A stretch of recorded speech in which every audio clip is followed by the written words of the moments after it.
Assalomu alaykum, hurmatli foydalanuvchilar. Bugundan CMD oynasi, ya'ni Command Strike Windowsda nima uchun ishlatiladi, u oyna nimaga kerak, o'zi nimaga bu ishlab chiqilgan hammasi bo'yicha gaplashib boshlaymiz. Demak, CMD command prompt, ya'ni buyruq satr hisoblanadi. Grafik interfeysda, masalan, sichqoncha bilan ishlasak, masalan, papka ochamiz yoki mana ikonkalarga kiramiz sichqoncha bilan. Demak, CMDda faqat klaviatura bilan ishlanadi va buyruq yoziladi. Masalan, papka ochish kerak deylik. Masalan, 10 ta papka ochish kerak bo'lsa, har bittasini sazda papka deb ochish kerak sichqonchada. Demak, CMDda bitta buyruq bilan xohlagancha papka ochish mumkin, tushunarli? Endi amaliyotga o'tamiz. Demak, birinchi CMD qanday ochiladi? Birinchisi pusk R tugmasini bosamiz. Demak, CMD deb yozamiz. Menda yozilgan. Tushunarli? Enterni bossak, demak, oyna ochiladi. Tushunarli? Ikkinchi yo'li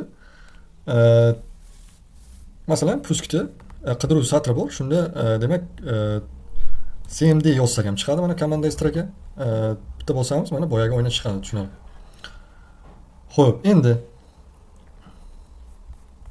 pusk R ni bosamiz, CMD ga kiramiz. Demak, mana shu oyna Command Strike deyiladi. Xo'p, birinchi misol bu nima? Demak, boshladik. Bu hacker oynasi deb aytiladi xalq tilida. Demak, hostname deb yozamiz. Birinchi enterni bossak, demak, bu nima? Ekranda kompyuter nomi chiqadi, tushunarli? Masalan, desktop shunaqa raqamli nom. Demak, bu yashirish kerak bu nomlarni. Bu nom tarmoqda kompyuterni aniqlash uchun ishlatiladi, tushunarli?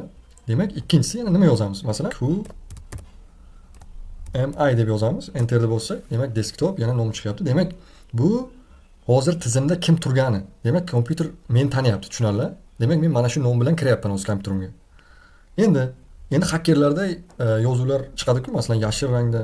Demak, color desak, masalan 0A deb yozsak, enterni bossak, yashil rangga kiradi, tushunarli? Endi har xil, masalan, color 02 desak, enterni bossak, sal xiralashdi, to'g'ri? Bizda demak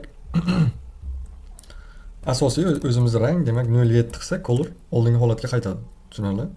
Endi masalan, CMDda buyruq xato yozilishi mumkin. Bu muammo bo'lmaydi va qo'rqinchli emas, tushunarli? Yana qayta yozasiz. Endi uyga vazifa, demak date deb yozib ko'rasiz, nima chiqadi? Date buyrug'i. Keyingisi time deb yozasiz, nima chiqadi? KLC deb yozasiz, nima chiqadi? Va exit.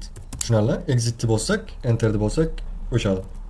Siz ham qaytarib ko'rasiz, biz ham yozib ko'ramiz. Mana date deb yozsak, chiqmadi, chunki xato yozdim, tushunarli? Qayta yozamiz mana. Tekushey data va o'sha tushunarli? Exit deb bossam yoki enter deb bosib keyingi strakaga o'tish mumkin. Keyingisini yozamiz, masalan time. Vaqt ko'rsatyapti, ya'ni enter deb bosib chiqaman.